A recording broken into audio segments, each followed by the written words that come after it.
Sala de Visita. Sala de visita. Estamos aqui recebendo o secretário de Saúde do município de Feira de Santana, Dr. Rodrigo Matos. Muito bom dia, satisfação recebê-lo aqui ao vivo no nosso programa Panorama Geral aqui da Rádio Subaé. Bom dia, doutor. Bom dia, Ivan. Bom dia. Cumprimentar aqui também todos os estúdios, saudar os ouvintes, dizer que é uma felicidade estar aqui com você e bater esse papo aqui transparente sobre a saúde de nossa cidade. A gente tava falando em off, trabalhando muito, né, doutor? Graças a Deus, graças a Deus, a gente tem aí vitalidade, é estimulado por um grande líder. Zé Ronaldo é um grande líder. Às vezes, Ivan, eu tava falando isso com minha esposa ontem, exatamente. Você passa assim, eu tô cansado. Aí 23 horas ele liga. Isso. Eu falo, rapaz, se ele tá me ligando 23 horas, depois de 5 mandatos, preocupado com isso, eu não tenho direito de estar cansado. Aí revitaliza a gente volta a pensar aí firmemente no processo de reconstrução da cidade. Então assim, eu tô trabalhando muito, mas tô muito feliz também com isso. Inclusive, eu estava vendo ontem nas suas redes sociais, 7 anos aí da Policlínica da Queimadinha, né? Teve até bolo, refrigerante, com uma festa ontem à noite. Pois é, a gente tem que celebrar a vida. São 7 anos, não de uma obra que foi inaugurada.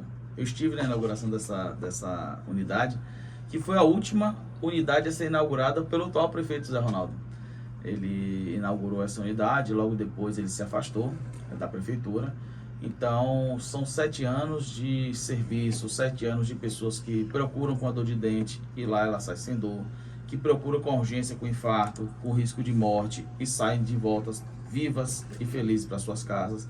Então, quando a gente pensa numa obra de saúde, a gente não pensa só numa obra pública meramente, a gente pensa numa obra que transforma vidas, que faz com que as pessoas sejam salvas, inclusive, entendeu, Ivan? Então, se a gente não celebra isso, a gente não está celebrando a vida. Mostrar que Feira de Santana tem uma unidade daquela importante, central, grande, que atende muita gente. Então, Feira de Santana tem que orgulhar do parque de saúde que tem, pública. E a gente sabe dos desafios que a gente tem. E a gente sabe que a gente precisa melhorar muita coisa. E eu fui lá, Ivan, e a felicidade de dizer o seguinte: a gente viu que tem anos e anos as pessoas reclamando de salário atrasado. Eu fui lá na unidade que tinha pago antecipadamente o salário do mês a gente está em abril, então do mês de março que paga em abril. Então todos estavam pagos, os CLT estavam pagos. Nós estamos com menos de 100 dias de governo, aproximadamente 90 dias de governo. É fácil a gente construir e caminhar? Não. Mas se fosse fácil também não ia ser tão gostoso. Então a gente está celebrando um novo momento da UPA, um novo momento da cidade na saúde, um novo momento na cidade no campo da política. Então eu estou feliz de celebrar 7 anos de uma estrutura como aquela, que foi inaugurada pelo prefeito Zé Ronaldo. E antes de inaugurar, você sabe que tem todo um projeto, aprovação em ministério, porque existe uma UPA, uma referência federal. Então, eu tinha que estar lá presente, agradecendo aos funcionários, agradecendo a todos os médicos que ali trabalham e a gestão também. Doutor Rodrigo Matos, vamos falar sobre a vacinação dos idosos contra a gripe. Inclusive, essa campanha nacionalmente vai ser lançada ainda dia 7, mas Feira de Santana teve esse privilégio, lançou antes. Exato. Na saúde, cada segundo importa. Imagina uma semana. Então, a previsão era que dia 7 de abril, existe a campanha nacional, mas nós recebemos 19.400 doses e logo, logisticamente, fizemos o preparativo para distribuição. E lançamos dia 31 de março. E lançamos um ato simbólico no Dispensário Santana, onde tem um trabalho social muito bonito, o Dispensário Santana, onde vivem diversos idosos, que é um público-alvo importante dessa vacinação, e dando exemplo. O Zé Ronaldo, ele dá o exemplo, ele não só fala, ele dá o exemplo, ele vai se vacinar. Ele está mostrando ali que a vacina é segura e que a vacina é importante. Então ele foi se vacinar como um ato simbólico de valorização pela vida. Então são aproximadamente 320 mil doses esperadas para a Feira de Santana. Só para você ter noção, na primeira semana, em 5 dias, nós vacinamos 12 mil e tantas pessoas. Recebemos o primeiro lote, 19 mil. Se não tivéssemos recebido essa semana o segundo lote com 55 mil doses, existia até o risco da gente ter que parar a vacinação um pouco. Mas graças a Deus, recebemos também de forma célere e ágil. O núcleo regional fez essa distribuição para a gente e a gente já continuou vacinando, não só na sede, mas também nos distritos. Temos ações itinerantes de vacinação em povoados que estão longe da sede dos distritos. Então, isso é para dizer que o poder público vai alcançar a todos, tem que alcançar a todos e preservar o princípio da equidade, que é dar mais a quem mais precisa, ou seja, entender que os vulneráveis precisam ter uma assistência especial. E por isso que a gente está fazendo essa vacinação itinerante também. As pessoas podem se vacinar a partir de que idade? Olha, é uma pergunta extremamente importante, porque esse ano teve uma alteração. Sempre a vacina contra a gripe foi no esquema de campanha, acompanhando a sazonalidade da gripe. Esse ano, 3 públicos entraram no calendário vacinal regular, independente de campanha. Quais são esses 3 públicos? Gestantes, idosos, pessoas a partir de 60 anos e crianças de 6 meses a 6 anos incompletos. Essas estão no calendário vacinal independente de campanha. E você observa, fazendo um parênteses aqui, que são as pessoas mais vulneráveis. Ou seja, a vacina tem que ser segura porque é aplicada no público mais vulnerável. Enfim, é só para ratificar a importância e a segurança da vacina. Mas há também outros públicos que compõem ainda nesse esquema de vacinação por campanha, que é trabalhador de saúde, pessoas em privação de liberdade, trabalhadores da educação, caminhoneiros, entrou também nesse esquema de vacinação, as pessoas que trabalham no correio. Então, é um público grande que existe no esquema de campanha e que nós estamos também já vacinando. Nós começamos a vacinar todas as pessoas que estão nesses grupos, independente de estar no calendário regular ou no esquema de campanha, porque a gente vai ter um evento aqui que é extremamente importante, Ivan. Você estava lá no lançamento, que foi do Micareta. Dia 1º de maio, nós teremos uma festa que vai ser muito linda, que é importante para a cidade, não do ponto de vista só de diversão, mas do ponto de vista cultural. Eu valorizo a Micareta do ponto de vista cultural, da importância que tem para a cidade. E é uma grande aglomeração. E aglomerações propiciam a transmissão viral, como gripes e resfriados.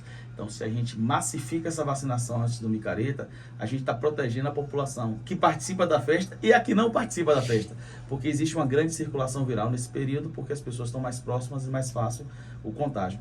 Então, esse esforço de vacinar uma semana antes, não é um esforço meramente para dizer que a gente consegue fazer uma semana antes. É para proteger essa turma que vai para o Micareta também.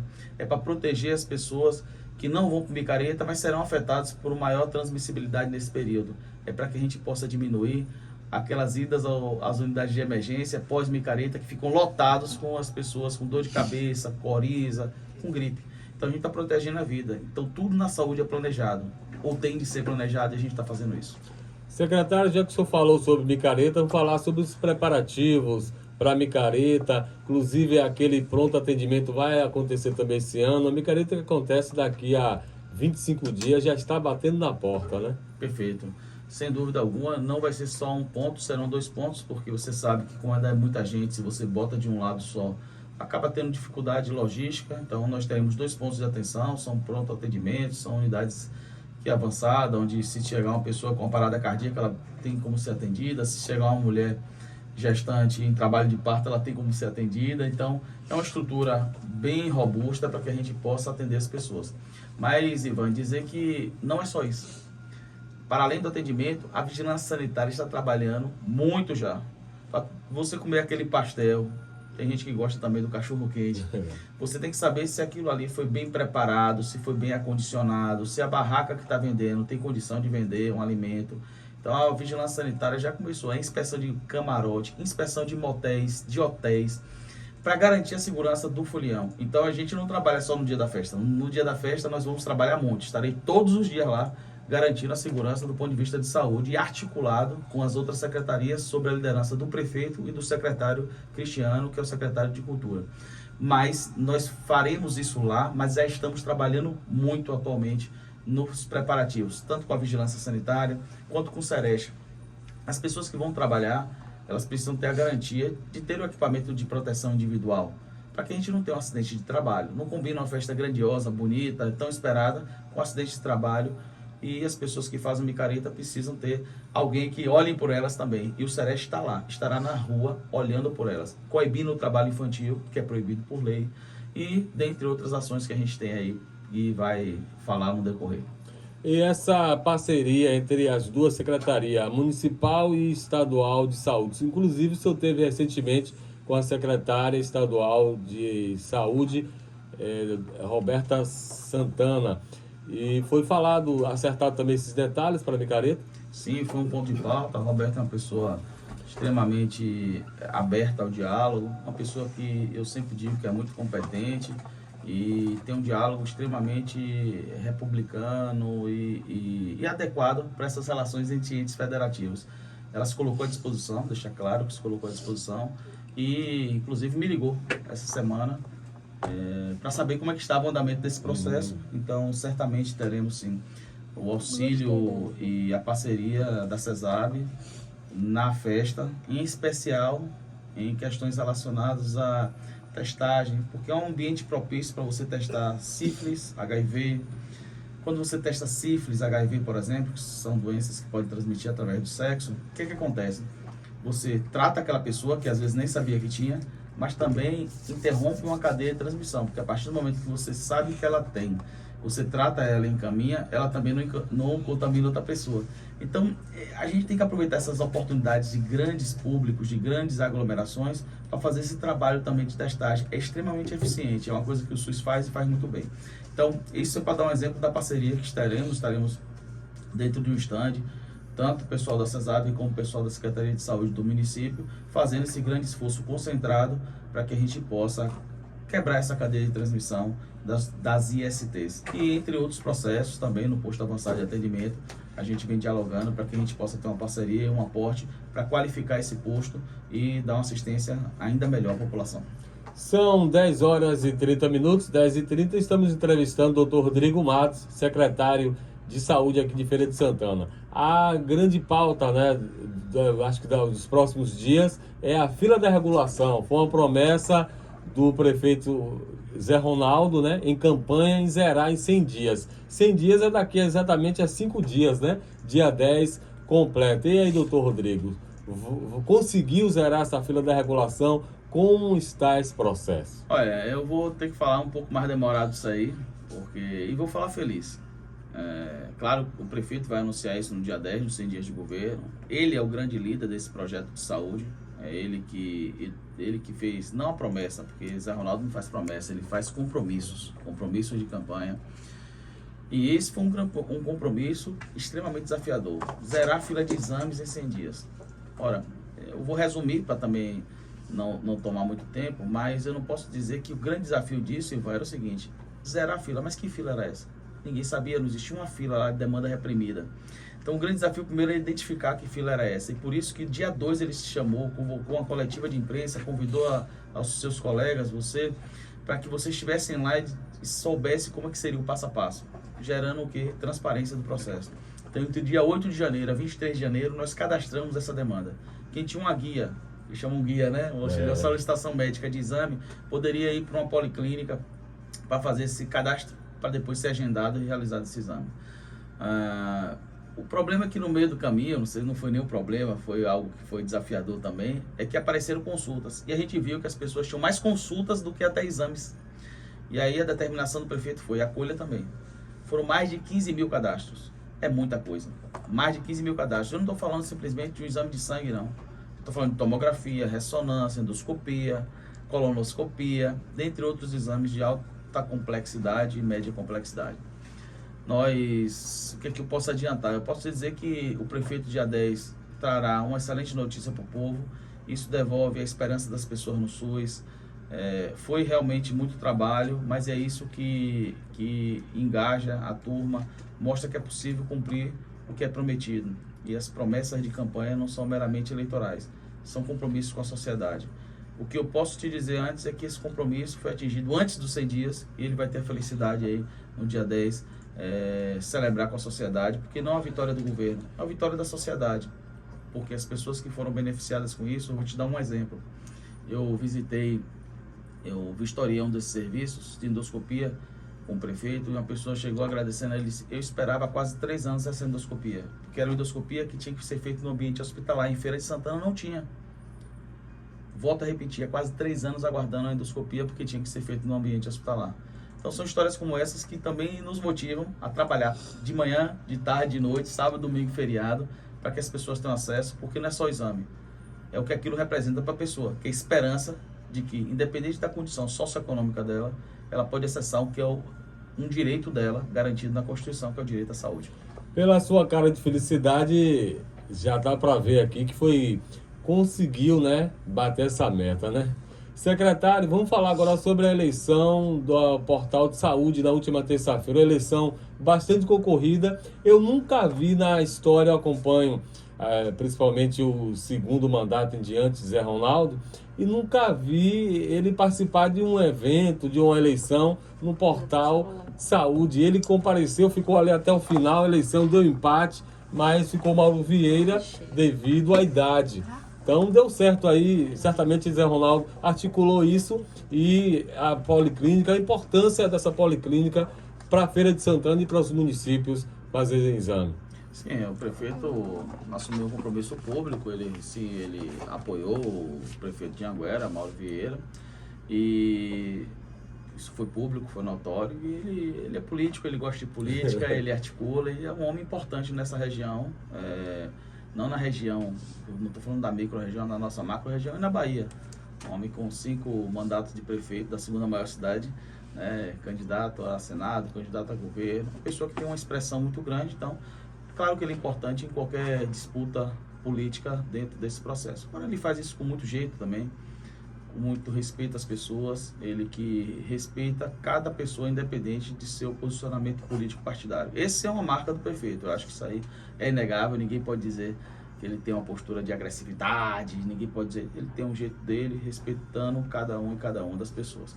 Com relação à importância da policlínica, a importância é gigantesca, é um consórcio entre estados e municípios para prover assistência de média complexidade, ou seja, ressonância tem na policlínica, regional, você tem tomografia, você tem especialidades como eletroneuromiografia, então assim, são exames de média complexidade e alta complexidade importantes.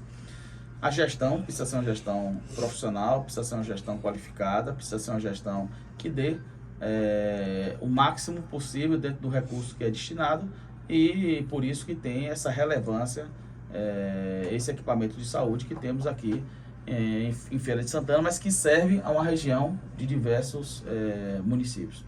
Então, é uma estrutura de saúde relevante que tem que ser realmente acompanhada, e eu não tenho dúvida nenhuma que a gente vai manter aí ela bem estruturada com a nova gestão, e vai manter ela muito bem gerida. O Hospital da Mulher completou idade nova agora recente, teve uma audiência na Câmara Municipal, uma sessão especial, o senhor participou também desse evento? Sim, sem dúvida. O Hospital da Mulher faz parte da Fundação Hospitalar, que é uma fundação ligada à Secretaria de Saúde, né? Então, eu sou, inclusive, o presidente do Conselho de Administração da Fundação Hospitalar. É uma estrutura extremamente relevante, aí não para a Feira de Santana. É um orgulho para a feira, mas é importante para a Bahia. E você sabia que o Hospital da Mulher é a unidade que mais faz parte na Bahia? Olha, eu não estou falando que mais faz parte no interior da Bahia. Eu vou repetir, que mais faz parte na Bahia. Quer dizer que não existe uma maternidade em Salvador que faça mais parte do que o Hospital da Mulher. E não faz parte só de Feirenses. Faz parte de uma região de saúde gigantesca. Então, é uma estrutura de saúde que a gente tem que se orgulhar. Aí quando dizem assim, Feira não tem um hospital municipal, não permitam isso não. Vocês que são feirenses ou que moram em Feira, vocês vão dizer o seguinte, Feira tem um grande hospital municipal, que é especializado em materno-infantil. Feira terá outro hospital municipal, que foi o compromisso de campanha do prefeito. Então, Feira de Santana entra nesse jogo aí, nesse cenário estadual, com muita importância, porque presta um serviço não só ao seu povo, mas presta serviço aos seus municípios, irmãos e vizinhos. E se não tivesse o Hospital da Mulher, não tenha dúvida nenhuma que a Bahia sofreria uma carência de assistência materno-infantil muito grande. Então nós estamos articulados para que a gente possa qualificar cada vez mais o Hospital da Mulher. Nós temos ali na liderança da fundação que gera esse hospital, a presidente, que é a Gilberte Luca, que faz um trabalho muito importante, muito qualificado. Ela vive aquela unidade, né? Aquelas unidades, porque não é só o Hospital da Mulher. Eu respeito muito o trabalho de Gilberte e acho que muito do que se tem ali é fruto da liderança dela, como um todo, uma equipe. Ninguém faz nada sozinho, mas eu acho que ela consegue liderar bem a equipe de gestão, fazendo com que a gente tenha esses números que são expressivos e que não foram construídos do nada, foram construídos com muito trabalho e com muito investimento, em especial no período que José Ronaldo esteve à frente da prefeitura. Ele sempre priorizou o Hospital da Mulher e nunca fechou a porta para município nenhum, sempre acolhendo mulheres para que pudessem fazer seus partos aqui, independente muitas vezes de pactuação. Construção do hospital municipal e aonde vai ser construído é a grande pergunta. Diz que eu tive informações que Zé Ronaldo já tem no bolso do colete dele, né, esse local aqui em Feira de Santana. Bom, ele falou que vai anunciar isso aí, ele falou publicamente que é uma área privilegiada da cidade. Eu não tenho dúvida que todo mundo vai ficar feliz com relação a isso. O que eu posso te adiantar é que estamos finalizando esse processo. O estudo técnico é necessário, Ivan, porque você está falando, quando você vai abrir uma unidade básica de saúde, que é uma unidade importante, mas não tem a complexidade que tem um hospital, você planeja, você vai planejar qual a área que eu vou colocar, quantas pessoas tem ali. Então tem toda uma lógica para você pensar nisso aí, certo? Imagine um hospital, você está inserido numa rede de saúde, o nome rede não é à toa, é porque ela está interconectada com outras unidades de saúde, inclusive hospitalares. Você vai construir um hospital em Feira, você vai ter que saber quais são os outros hospitais que tem em Feira. O Clécio Andrade, o Hospital Dom Pedro, o Casa de Saúde de Santana, outros hospitais especializados que também prestam serviço, como o Hospital da Mulher, o Hospital Torrinos, que faz também pelo SUS a parte de otorrino, enfim, outros hospitais que fazem a parte de oftalmologia. Pronto. Aí quando você entende essa rede, você vai pensar o que falta aqui para que eu possa botar nesse hospital. Aí eu vou construir o perfil assistencial desse hospital, fazendo um estudo técnico, entendendo qual a média de permanência de cada paciente desse, para entender quantos leitos eu preciso. E eu estou falando de uma forma bem acelerada e bem resumida. Aí depois eu vou pensar qual a área que eu preciso para colocar esse hospital, aí depois eu vejo o terreno. Eu não posso fazer de trás para frente, eu não posso dizer, eu vou botar o hospital aqui e ver quantos leitos cabem. Isso não é fazer gestão. E também, para além disso, depois do estudo técnico, nós temos que dialogar com a sociedade, com o Conselho Municipal, com a sociedade civil organizada, porque a gente tem que ter humildade intelectual de dizer, mesmo um estudo técnico bem feito, se a gente não ouve o anseio da população, a gente pode se passar em algo que é importante. Então nós vamos debater com a sociedade, fazer na maior brevidade possível, mas sem atropelar esse estudo técnico que está finalizado, e o prefeito em breve fará um anúncio, e também, Ivan, esse diálogo com a sociedade. Claro que a gente não quer demorar muito, porque isso é uma expectativa muito grande da população de Feira de Santana, mas a gente não vai atropelar um diálogo franco com a sociedade e deixar que a sociedade possa dar suas opiniões para qualificar o projeto. Não vai sair da cabeça do prefeito, não vai sair da cabeça do secretário apenas. Nós lideramos esse processo, mas ouviremos as pessoas. Isso é o básico de fazer gestão participativa. Para além do discurso, tem que ser na prática. Doutor Rodrigo Matos, como está a questão da dengue Feira de Santana controlada? Excelente pergunta. O Brasil inteiro enfrenta números alarmantes de dengue, um crescimento gigantesco do caso de dengue. Olha que a gente esperava que em abril e março começasse a aumentar muito Feira de Santana, e aumentou, mas aumentou menos do que a gente esperava. Mas isso é fruto de planejamento. Mesmo a gente entrando na gestão em janeiro nós já fizemos uma promoção de um vacinaço, onde a gente convocou as pessoas que fossem na unidade, fizemos mutirão de vacinação na sede, ou seja, dentro da zona urbana em Feira de Santana, mas também na zona rural. Todos os distritos receberam sábado vacinação, teve vacinação itinerante. E uma coisa muito importante, Ivan, foi a gente dialogar com a CESP, meu querido amigo mesmo, Justiniano, que está à frente da CESP. Ele não poupou esforço para fazer aquele faxinaço onde a gente estava fazendo as vacinações, porque você sabe que se a gente não limpa as ruas, não faz esse trabalho em parceria com a comunidade, com a sociedade, fica criadouro, né, de mosquito, e aí a gente consegue, piora muito os indicadores de transmissibilidade. Então, são ações integradas de conscientização, de educação, de parceria com a sociedade, de vacinação, que faz com que a gente tenha indicadores que até o momento estão controlados. Se precisar, como outros anos precisou, nós estamos prontos com um plano de contingência para atuar no tratamento das pessoas com dengue. Mas a gente está trabalhando fortemente, isso às vezes não chama nem tanta atenção, mas isso é a forma de fazer gestão, na prevenção ou na redução desse pico que é esperado. Então a gente já entendeu que existe uma expectativa e estudou essa curva epidemiológica, esperando que tivesse um pico grande, observamos as outras cidades do Brasil e nos preparamos aqui desde janeiro, trabalhando fortemente na prevenção, com o Comitê da Dengue funcionando, intersetorial, discutindo com os outros setores para além da saúde, para que a gente possa, de mãos dadas, volto a dizer, não só o governo, mas a sociedade, reduzir esses casos de dengue, porque infelizmente, Ivan, dengue ainda mata. Secretário, para a gente finalizar, como o senhor vê essa articulação, né, esse diálogo, né, há muito tempo que não tem entre o governo estadual e o governo municipal. Inclusive, o senhor esteve na audiência pública, eu vi lá na foto, né, o senhor lá do prefeito Zé Ronaldo no gabinete do governador Jerônimo Rodrigues, agora no final do mês de fevereiro. Bom, eu acho que, primeiro que eu falo muito pouco de política, o político é o prefeito, eu sou aqui um quadro técnico que busco viabilizar um projeto que eu acredito. Mas é uma pergunta abrangente, eu acho que eu me posiciono muito tranquilamente com relação a esse questionamento, porque duas autoridades, duas pessoas que ganharam as eleições de forma democrática, elas precisam dialogar, é dever delas dialogar. Eu não posso dizer que é só bom, é maravilhoso, é ótimo, as pessoas se beneficiam com isso, mas antes de tudo é um dever. É um dever. Duas autoridades públicas dialogarem em benefício do povo que elas representam. Então eu vejo com muita alegria, eu vejo isso com muita tranquilidade e com a naturalidade que é necessária de entender que duas autoridades de entes públicos federativos distintos devem ter um diálogo republicano, harmonioso e respeitoso. E é isso que está acontecendo. Eles estão respeitando a institucionalidade. Isso é muito bom para a população. Em relação à estrutura na Avenida João Durval, a Secretaria de Saúde volta para ali, vai fazer uma reforma ou construir uma nova secretaria, já que atualmente a secretaria está no final de Getúlio Vargas, né? A estrutura que a gente está não é boa realmente, não é acessível, não tenho dúvida disso. Mas para que a gente diga o que a gente venha fazer eventualmente com aquele equipamento da João Durval, a gente precisa primeiro dar um anúncio do que vai ser o hospital, porque ali estava previsto o hospital, então a gente precisa encerrar esse capítulo hospital. Então em breve, a gente terá essas palavras do prefeito, conversando e comunicando à sociedade. E aí, caso se confirme que não será lá o hospital, aí a gente vai dar uma tratativa e falar com a sociedade o que a gente pensa para aquele espaço.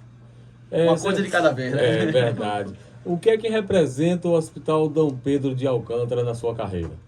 Olha, o Hospital Dom Pedro de Alcântara representa muito, não só na minha carreira profissional, mas na minha vida, porque lá eu nasci. Eu também nasci lá. Nasceu lá também?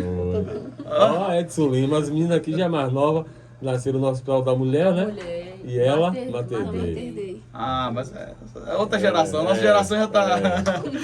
Bom, eu nasci lá e eu nasci lá no dia do aniversário da Santa Casa. Meu aniversário no dia do aniversário da Santa Casa. Então, claro que eu tenho uma vinculação afetiva, eu nasci lá, eu acho que é uma instituição que eu tenho 39 anos, a instituição tem 166 anos.